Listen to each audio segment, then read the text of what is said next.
This is the Detroit Sports Podcast Network. You're using the wrong scoop for that meat. And it was like, no, bitch. We need more. Nah, bitch.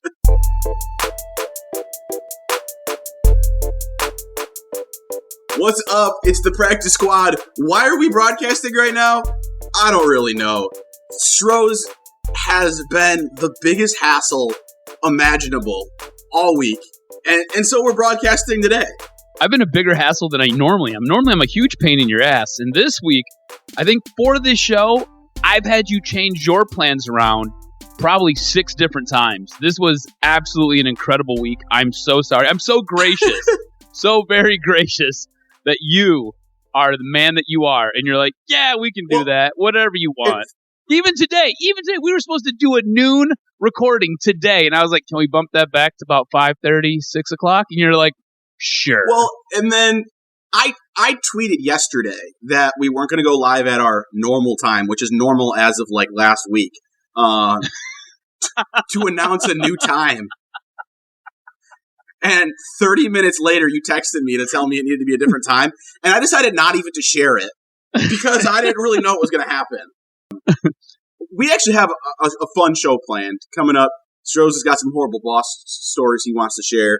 It's going to totally play into what we were just talking about. And now that we know there's going to be baseball 60-game season, are you rooting for what could be, I guess, a fluke playoff? But still, I think in a 60-game season, bad teams are capable of going on a run. So are you rooting for that?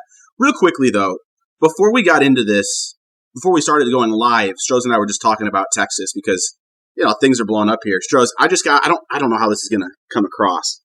As we're doing this show, I just got a alert. I haven't read it yet, but it is a public safety alert. It doesn't look like we're at level 1, red severe. It just says stay home. I don't know if anything's actually happening. I know today Texas closed down bars and limited capacity from, it was at 75% for restaurants, down to 50. So what, you can still go to restaurants even though you guys are like in the red zone? You're in the severe I don't know what level? This means. And this is Harris County, so this is Houston. This isn't the state of Texas as a whole. So I'm not really sure what's going to happen. But I was telling you, you asked me, like, why, like, what's going on? Like, what happened? Like, didn't you guys shut down? Because Michigan, like, you guys are in a much better place right now. Still, like, we're in the middle of a pandemic. Like, that just is what it is.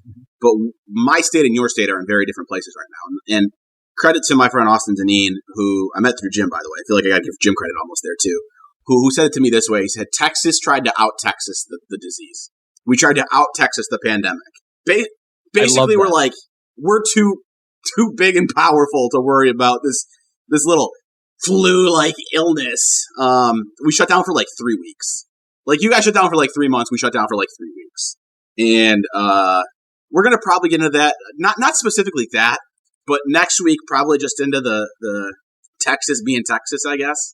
I've got so many questions for you about how Texas operates in just a normal working environment. Just like, what is it like day to day to live in the state of Texas? Like, Florida's the same way. Florida's kind of a crapshoot too.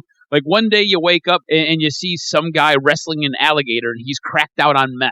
So it's like, I feel like Texas is a much different version of the guy who's cracked out on meth wrestling an alligator. It's just big guns, big hair, usually chicks with lots of blonde and big boobs, and just everything is random and everything is weird. I can't wait, because next week is going to be fantastic. We're just going to do a little teasing. But right now, man, how are you feeling? Are you safe? Do you feel like you're okay? Yeah. I mean, like, look, don't get me wrong. I feel like if I get the illness, I expect to beat it. Like, no one wants it. I'm not trying to get sick. I had started to go out a little bit. I try to keep it relatively. The way I've been saying it to everybody is I don't feel like it's realistic that I'm going to be able to, or any of us are going to be able to live no life for the year plus this is going to go on.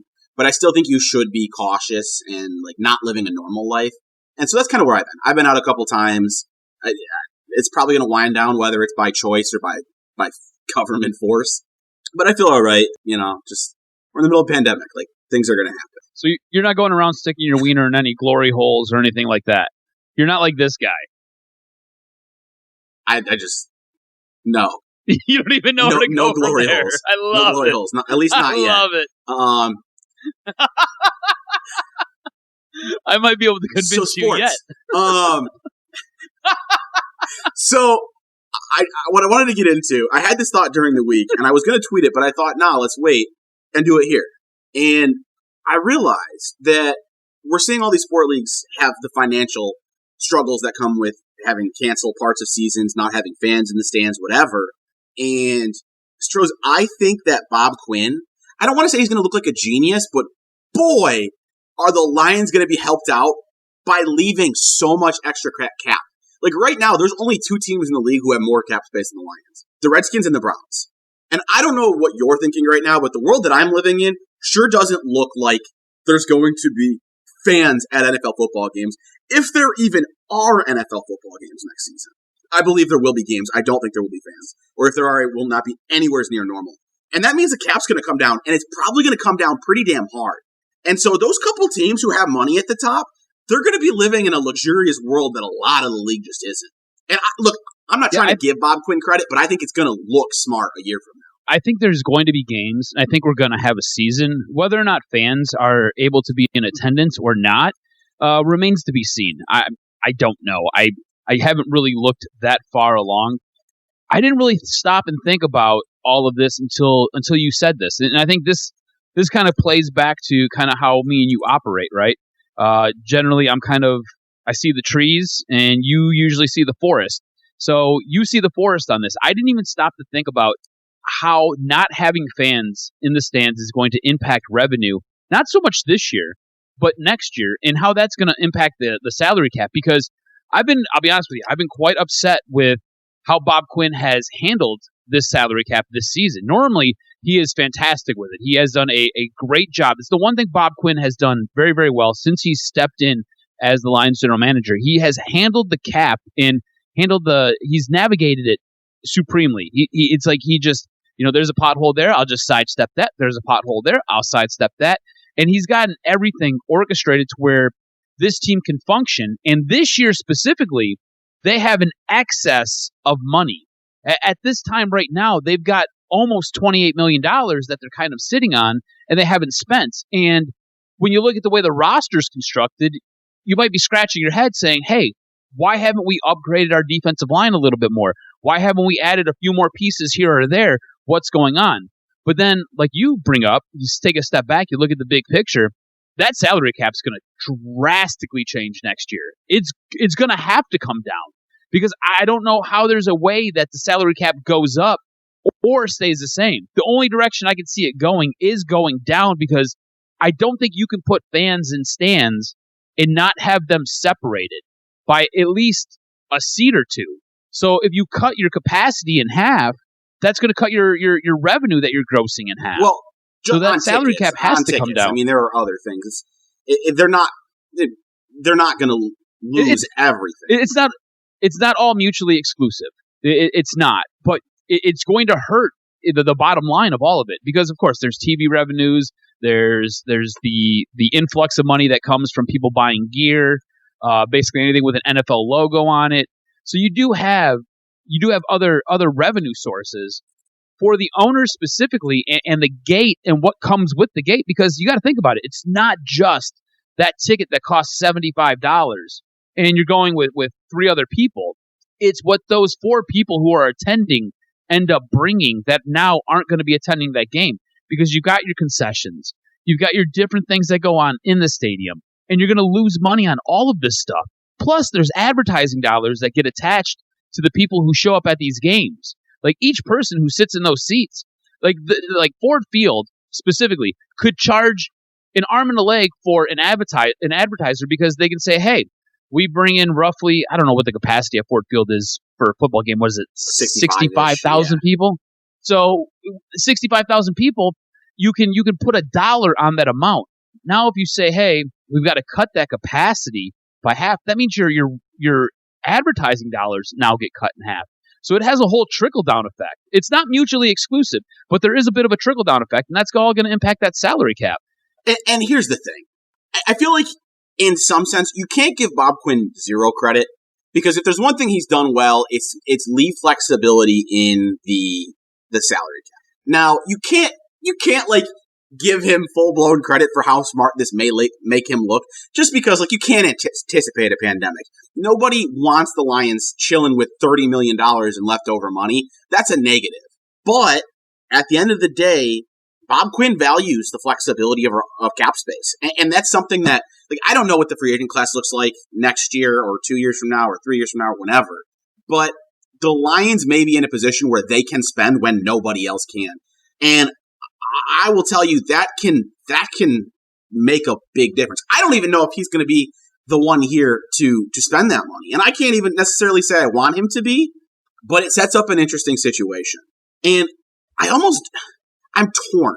Like, normally we have like kind of like a question and angle to take with this, and I don't necessarily have one. Well, yeah, you do. Yeah, you do. You think Bob Quinn's going to look like the smartest guy in the room? No, I next don't, year. though. Because here's the thing. Like I was just saying, I don't think you can give him all the credit in the world. I guess that's the question: is how much credit does he deserve? Does he deserve any? Is this like just super lucky? I think the way this is going to kind of work out, this is going to be one of those great mistakes, right? I think he's kind of mismanaged his cap space this year. But when you go and you look ahead at 2021, he's probably going to look like you said, the smartest guy in the room.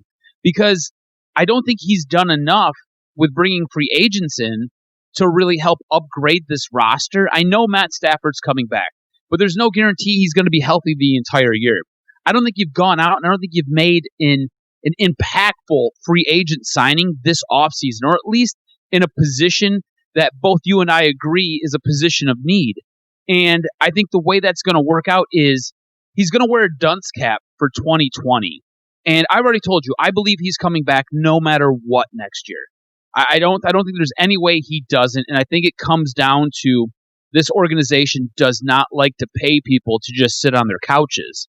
Both Bob Quinn and Matt Patricia will have 2 years left on their deal. And I don't think that they're going to be dismissed for that. I think they're going to be brought back for at least one more year. So whether they go 3-12-1 again, or whether they win 6 games, or whether they win 7, 8, 9, 10, 12 games, they're coming back next year. And I think the way that's going to play out is Bob Quinn's going to look like the smartest GM in all of the National Football League, because they will have that flexibility. They will have an abundance of money. They won't be up against the cap like other teams who have spent so much and are now so close to that cap number. Well, and I think you have to ask yourself the question, too, do they capitalize on it in 2021? I think that's the real question. I think that's the real question. I think there's a lot of questions. I think one is, do they capitalize it in 2021? I think two is also, does the NFL, like, I don't know what the exact formula is to determine the cap space, but does the NFL try to soften the blow? Does the NFL bet on a rebound 2 years from now and maybe not lower the cap as drastically as we feel like it could? I think the number we were talking about in the NBA, people were saying the NBA salary cap could realistically fall by $10 million. In the NFL, $10 million isn't even that significant. There's so much damn money in the NFL salary cap. It's $198 million right now. If it only falls 10, it may not feel like as big of a deal. If you doubled it, you're talking 20. Like, there's only currently these numbers can't be accurate. Do you have in front of you? What are you? How many teams have $20 million in leftover space? I can take a quick look. I've got Spot Rack up, and hold on, let's see. I've got it right here. So cap space. Cleveland Browns have roughly $37.4 million.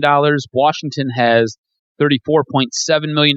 Miami has $28 million. The Lions have $27.9 million. The Bengals, 24.3. The Colts, 23.3. The Eagles, 22.7. The Chargers, 20.7. And the Jaguars, 20.4. So like 10 teams-ish. At 9 teams. 9 exactly. teams with over 20 million. I mean, you could be looking at, honestly, Stroz, if things were to be that kind of drastic, and I can't predict that, but if things were to be that kind of drastic, you could see teams in a situation where they're over the cap before they head into the offseason. And, like, you need to pay free agents. You need to pay rookies. Like, next year could be wild. Like, it could be a free-for-all in terms of just going out and getting guys. Like, I could see cap casualties that would not have happened in any other year. And honestly, like, while I think there's some lucking into it, I think right now, if you're an NFL team who's not a contender, if you're a contender, you do whatever you can to win now. If you're not a contender, I think you should be saying, how can we be players next offseason? And the Lions maybe lucked into it to some extent. Do I trust them to capitalize on it? You know what? If Bob Quinn is still here next year, chances are he's fighting for his job like intense. Unless you believe they go out and blow people out of the water this year. If you think they're going to struggle, if he's still here, I think he's going to spend money because he doesn't have a choice. And if he's not here, well, you just hope the next guy's willing to take advantage of a lucky situation. What about this? What about for the conspiracy theorists in the room? So a team like New England, right? They've got $1.8 million in cap space this year. The Kansas City Chiefs, who have all of a sudden become the darlings of the NFL, they've got $3.5 million in cap space. The Pittsburgh Steelers have roughly $5.6 million in cap space. You've got 3 out of the 4 teams that are going to be pressed right up against the cap with very, very small numbers and not a lot of wiggle room. This goes back to your point about the NFL. Does the NFL step in and do some type of finagling to allow a little bit of a reprieve for teams like the Patriots, like the Chiefs, and like the Steelers? I mean, the Steelers have a long history with the NFL, the Chiefs as well. And again, the Chiefs have all of a sudden become the darling of the NFL. And of course, you've got the Patriots. Now, the Patriots and Roger Goodell have a little bit of a shaky history, but the Patriots are still one of the biggest cash cows in all of the NFL. So could you see the NFL, just the shield itself, just do some tinkering with numbers to allow a little bit of a reprieve for next season where these teams would be in a dire strait? It is just hard to see a scenario where the NFL salary cap tanks and you have teams who can't afford to pay rookies. You know, like I don't know. You're looking at where they're at now. They have expiring contracts too, and that changes things. But it is something I wonder. At the very least, I think it's something that we should be interested in, keeping an eye on. And I definitely don't think it's smart to put yourself in any worse financial situations as an NFL franchise right now. I think you try to leave yourself open and flexible because even if the NFL does step in to try and ease some of the burden, at the end of the day, chances are the salary cap's going to be lower next year if the NFL is making less money. That's just how it works. When the NFL makes less money, the salary cap goes down. So teams could be hurting for money next year, and the Lions are in a spot where they can handle it more than almost anybody else. Again, coming up, we now know we're going to have baseball. It's going to be a 60-game season. And, hey, like all it takes is a hot start by the Tigers, who we know aren't a good baseball team, and maybe you're watching a playoff push. So I'm curious to know if you'd be rooting for that. But first, Stroz, I'm going to let you kind of take over here real quickly. If you're listening to the podcast, we'd love your interaction on the first topic as well. At Brennan Riley _ at Adam R. Stroz. Get to us after the live recording. And if you're listening with us now, obviously, love to have you participate. But Stroz, I don't really know where you want to go with this. I know you have some frustrations. I'm going to let you just kind of drive it. So we've already talked about how we've had to adjust the recording of this show at least 6 different times. I don't even know, why man. We're recording so many times. That's why we're recording it on a Friday evening instead of we normally do a Thursday afternoon. But I want to talk about having horrible bosses, okay? And at my current job, I wouldn't say the guy's real quickly, horrible. All right, you're willing to go in on your current boss, like on social media. I mean, I just don't. I'll be honest with you, I don't give a shit. Look, I like my job. And I doubt he's watching, but it's a bold play. Yeah, I doubt it too. I like my job, but it's my job. You know what I'm saying? I'm not working in radio. It is not my number one love. I've been afforded a very good lifestyle working for the company that I work for, but I'll be honest with you. I have quite a few beefs with quite a few of my bosses who are ahead of me for quite a few different reasons. And you know what? I happen to have a platform where if I want to air those grievances and it makes for entertaining podcasting, I say, why the hell don't we?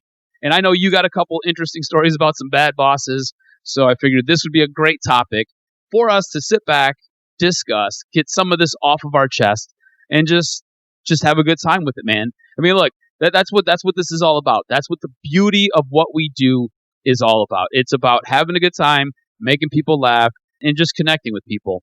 I want to know if you've ever had a boss who is just bad at scheduling. Like one of your number one jobs is putting together a schedule and putting your team together so they can function at a high enough capacity to where there's not a whole lot of issue. I have a boss who struggles with doing the schedule, and I've been trying to give you a date for us to nail down how our how our recordings are going to work going forward.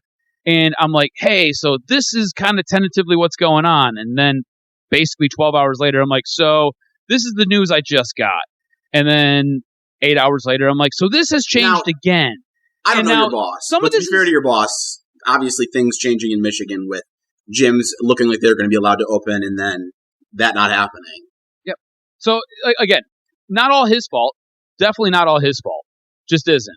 But going up until the point where we were in the 10th hour, maybe the 11th, I'd say the 11th hour, because our gym was ready to go at 9:50 the night before we were supposed to open. And at 9:49, we ended up getting the notification that gyms couldn't open the next day. So we were ready to go. And as far as the schedule was to play out for that Thursday, we were supposed to open yesterday. And then for the following weekend and week, I'll be honest with you, today is now Friday. I don't think there was a plan in place as far as that schedule went. Like I couldn't give you a specific day and time that we could record. What I did know is I was probably going to have a Friday off here or there. So I was just going to go and lean on us just kind of moving our record date to a Friday. We could just do it on a Friday night after you got out of work. But again, I wasn't 100% sure. And this isn't the first time this has happened. There's been scheduling miscues that happen all the time, like January, busy season, and you've got two people working. That's a bad look. I'm just going to be honest with you. That's a bad look, man.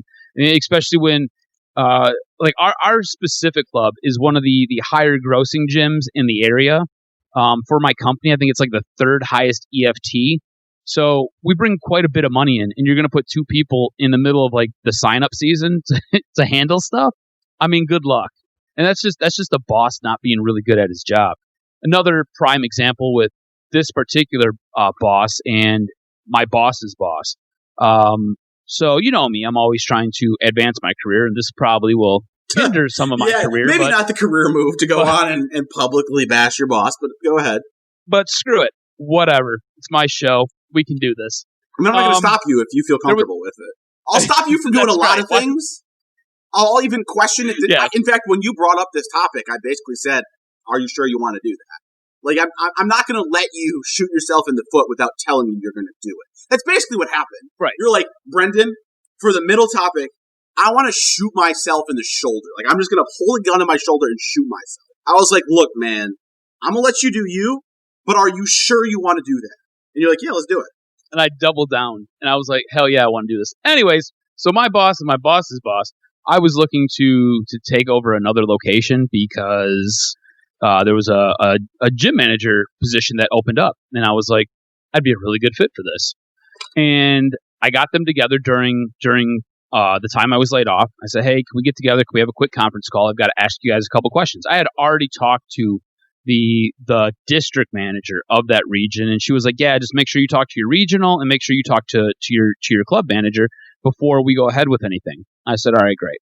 So I get them together, and I'm like, hey, I'm thinking about doing this. I kind of want your guys' feedback. If you guys could, critique me, give me some information on where you guys think I'm actually at in this process, and if you think if I could do it. And I'm going to be honest with you, Pete. I'm pretty self-aware. Yeah, I believe. Like I'm pretty dialed in on my capabilities and what I can do and what I can handle and what I can't. And the moment I showed up at the current location that I'm at, I've always thought that I was ready to essentially run my own club. So I was like, cool, do you guys think I could take this club over? And both of them were like, no, you're not ready. And I was kind of like, okay. And that was basically the extent of the conversation. I didn't get any elaboration. I didn't get really told what I needed to work on. I didn't get really anything. It was just kind of like, you can't. And I was like, cool. So anything else? Nope. That's pretty much it. We'll talk to you later. I said, well, that sucks. This is what I'm kind of dealing with, right? Like that. Like I don't know. I just don't think it's a good look. I don't really have like nightmare boss scenarios. Taco Bell was my first job. The only thing that was weird there was that like I primarily worked nights and things were a little bit more lax at nights. And then, like, occasionally they'd put me on a morning, and it was like, you're using the wrong scoop for that meat. And it was like, yo, sorry, we don't care about that at night. Sorry, my computer is dying on me. I don't want to have the show just totally get cut out. That was really the only thing there. My next job, I will say, I had a manager who we didn't really vibe. She wasn't a nightmare situation. I just think that the job was two very different things to the two of us, and I don't think she liked what it was for me. I enjoyed my time working with Target, and to be honest with you, I talk really well on it. I think overall, it's a really good place to work when you're just early on and working, whether it's a college job, a high school job, whatever it is. I really enjoyed it. I have good things to say about it. But that's what it was. It was a college job to make a little bit of money for a couple of years. It wasn't anything I intended to do. And for her, it was, it was her career. And so we kind of just butted heads a little bit. But one instance in particular, look, the job was easy as hell. My job was to make aisles look clean. It wasn't hard. Within 2 to 3 months, I was capable of doing it probably as well as anybody there. And one thing in particular, Halloween time, you don't mess with the candy aisle until the end of the day. Because Halloween time, it's a disaster. If you do it early, it's going to look like a disaster an hour later. So I didn't like that. I was there at the end of the night. My job is when it opens in the morning, it's supposed to look like nobody's been in the store all day long. So dealing with the candy aisle was a waste of time early on in the day. And about an hour into my day, she comes in and she basically goes to show me the candy aisle. And I was like, oh, I get that later. I don't do that yet. And I guess she didn't care for that response. She wrote me up for it. It is the only time I've been working now, different jobs obviously, but for the last 10 years, the only time I've ever been written up. She wrote me up for saying that I don't touch the candy aisle until the end of the day. What did would that fall under? Insubordination? Yeah, I think it's exactly what it was. And later on down the road, I worked there 2 years. I did have one no-call, no-show. I'm sure you're familiar. Just idea. I didn't call off. I didn't show up. I showed up the next day. I wasn't on the schedule. All I did is mix up the schedule. And she was the manager both of those days. So I went and apologized to her when I was in the day that I wasn't on. I was like, and keep in mind, I'm fairly new to working. So I was like, should I just go home? Do you guys need me? I'm here. And she goes, don't ask me. Who the hell do you want me to ask? You're the manager. She's like, I hope you don't have. Who am I supposed to talk to here? I hope you haven't been written up too many times because that can get you fired eventually. No, bitch, you're the only one who ever wrote me up. Everybody else there liked me. One of the managers tried to convince me that I should consider a career in managing Target. Everybody else liked me, but she just didn't. I love Angry B. We need more. Nah, bitch. I don't know how to put this. This wasn't so much a bad boss as just a bad look. They did yearly reviews and gave you a raise based on your reviews, whatever. My first year when they did the reviews was at the same time every year. I'd been there for 2 months. So basically, I got a 7-cent raise my first. The following year, there's 3 different levels that you can get of a raise, the lowest one, the middle one, top one. I got the middle raise, and it was explained to me that basically you're a great employee in every single way, but you don't smile enough. I'm not joking. What? I am not joking. It was you don't really look thrilled to be here, and I mean, Stroz, you know me, I'm not sitting here looking like I'm pissed. I just wasn't I wasn't super thrilled. And then on top of that, this whole year, when my mom passed away, she was sick for less than a year before she passed away. And that was that year. And I said that to them, honestly. I was like, I just want you to be aware, what you're saying to me. You're saying to me, I didn't get the biggest raise because I don't look happy enough to be here. And I'm dealing with this in my personal life. Just understand that you're an asshole. I'm not even mad at you. Just understand that you're an asshole. And really, honestly, I wouldn't say I was mad. It was just I want you to know how much you suck. That's all. Aside from that, I'm not gonna, the last one, I'm not gonna name a place or a person or anything. It did happen while I was in college. Just name it, B. No, call them out. I was asked if I was a effing pig over something that had absolutely nothing to do with me, and he knew it had nothing to do with me. He was just taking out the frustration of the people who worked under him. He was frustrated at us as a collective group of people and just asked me if I was an effing pig. I just didn't respond. How do you respond to that? I literally just sat there in silence until he basically told me to go away. Yeah, it was just a messy area that, as a collection, all of us were responsible for. So I guess it's not fair to say I had no part of it, but common decency, you don't swear at me over something the entire collective of us were responsible for. But right, like it's not you. But like at that point in my time at that place, I already knew. Like I knew his thing. I knew. Like it kind of was like, whatever, dude. Like you go be a child. I'll listen to you, but I'm not going to respond. Like what do you want me to say to that? Yes? No? Like I didn't say anything, and I think it got awkward. I think he probably recognized, like, yeah, I probably shouldn't have said that. So I just sat there until he said, go do this. I went and did what he told me. Aside from that, though, like, honestly, like, truthfully, I don't really have boss complaints. Did he ever come back and apologize to you? I did hear down the road that because, like, he kind of had a history of being that guy, like, kind of short-tempered. I hear that has since changed, and pretty significant. So, like, good for him. Maybe he was going through some stuff in his life. Because, like, that's a very real possibility. It's hard not to carry that over. But that's really it for me. I don't have to drag anybody like you do. Yeah, I mean, it's kind of a tough situation. I don't know. I know in my position, being a boss, because I've screwed up. We're all human. We all make mistakes. It's understandable. Sometimes, depending on what the situation is, I can run with a short fuse. And there's been a couple times where I've maybe come off as a little bit too edgy with some of my staff, my current staff even. And I've got no problem going up to him, pulling him off to the side and saying, hey, I was out of line. That was my bad. I'm sorry. I'll be better next time. And then you just try to be better next time. So the fact that he didn't even apologize to you, this guy sounds like a real piece of work. Yeah, no, apology does go a long way. I agree with that. But moving back into sports to wrap it up, we have a baseball season. And I think in back-to-back shows, on some level, we discussed whether or not we'd even thought we'd have a baseball season. By the way, if you want to share bad boss stories, you're welcome to DM them at Brendan Riley _ at Adam R. Stroz.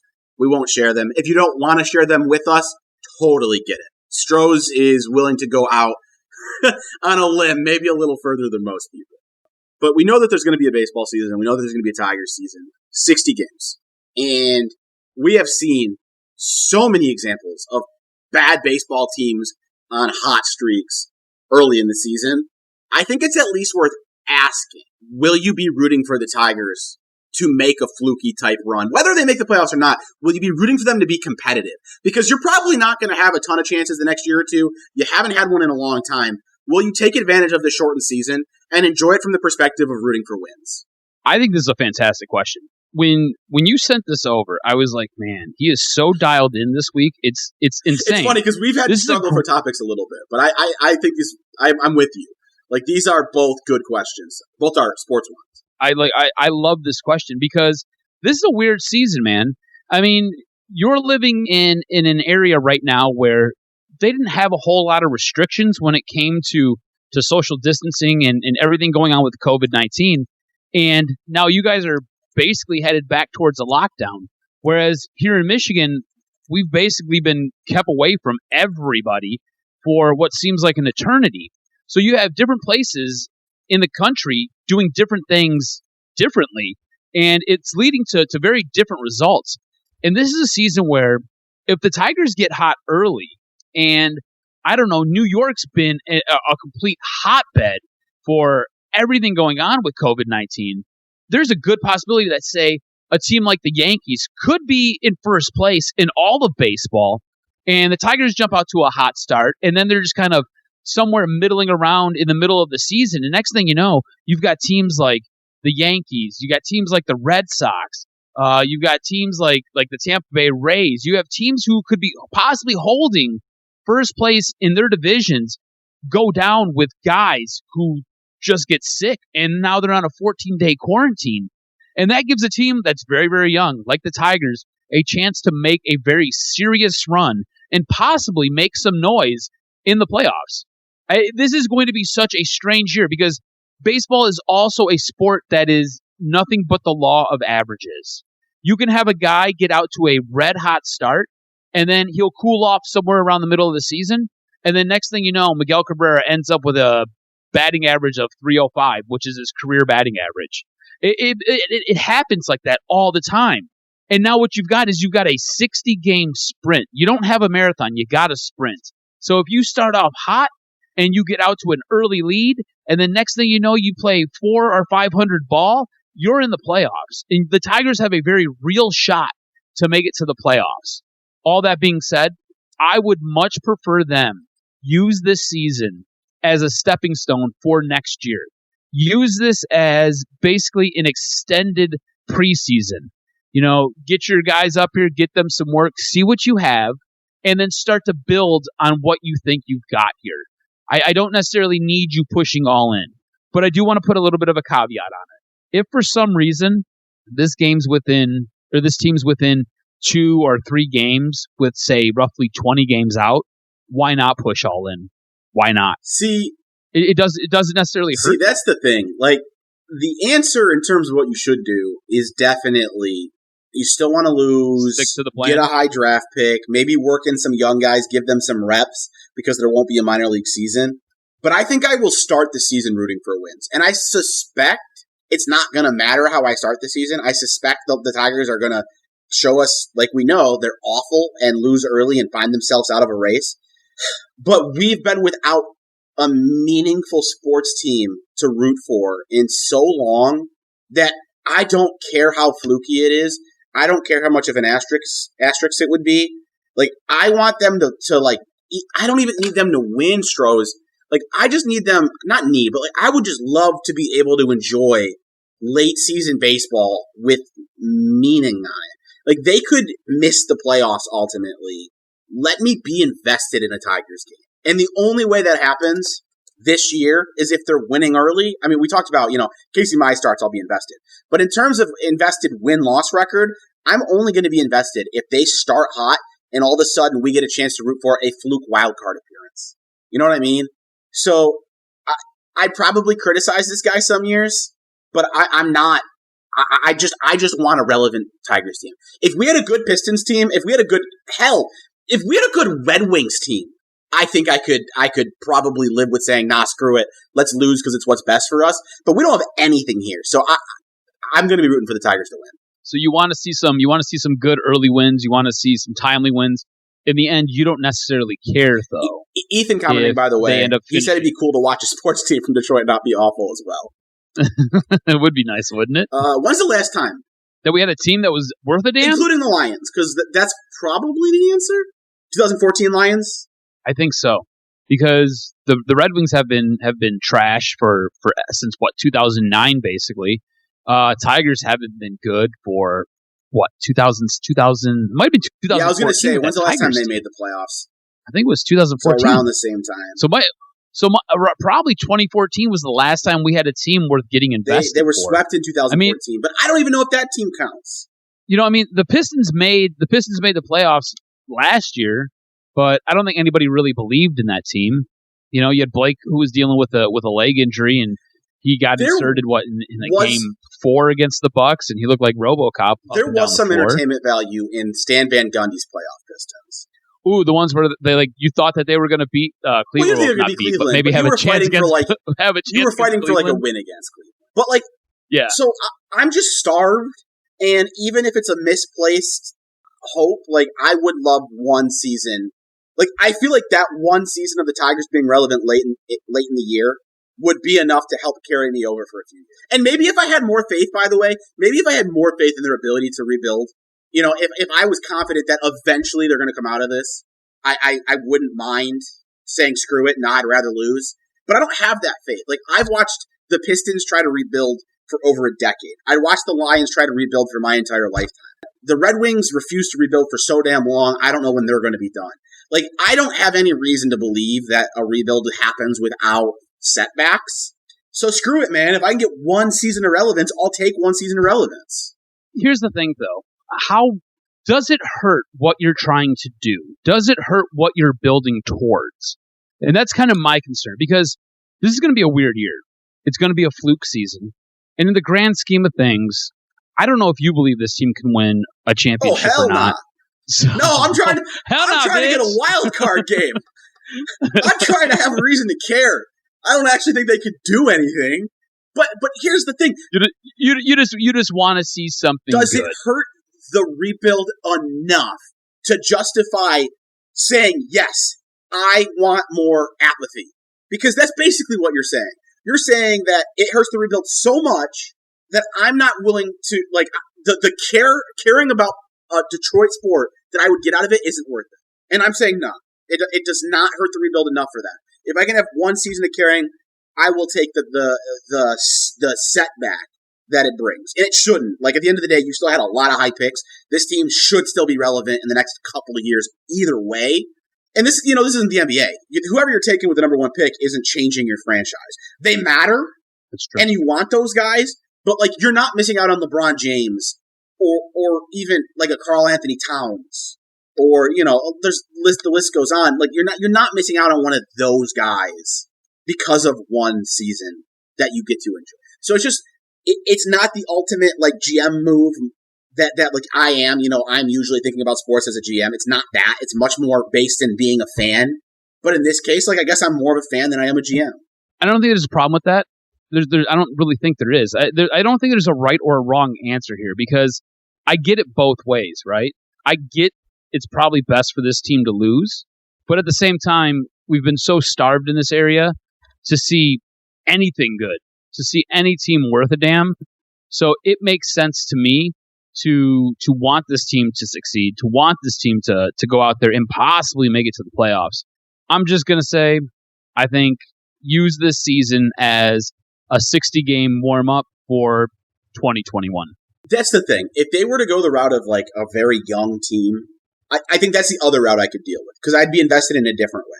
If we saw a bunch of guys who probably shouldn't be up, that could be entertaining too. I think that would be the other route I'd be okay with. I just don't think that route's really in play. You might see a guy or two that you wouldn't have seen in a normal season, but you're not going to see a whole roster of them. That's going to do it for me. I don't have a whole lot else here.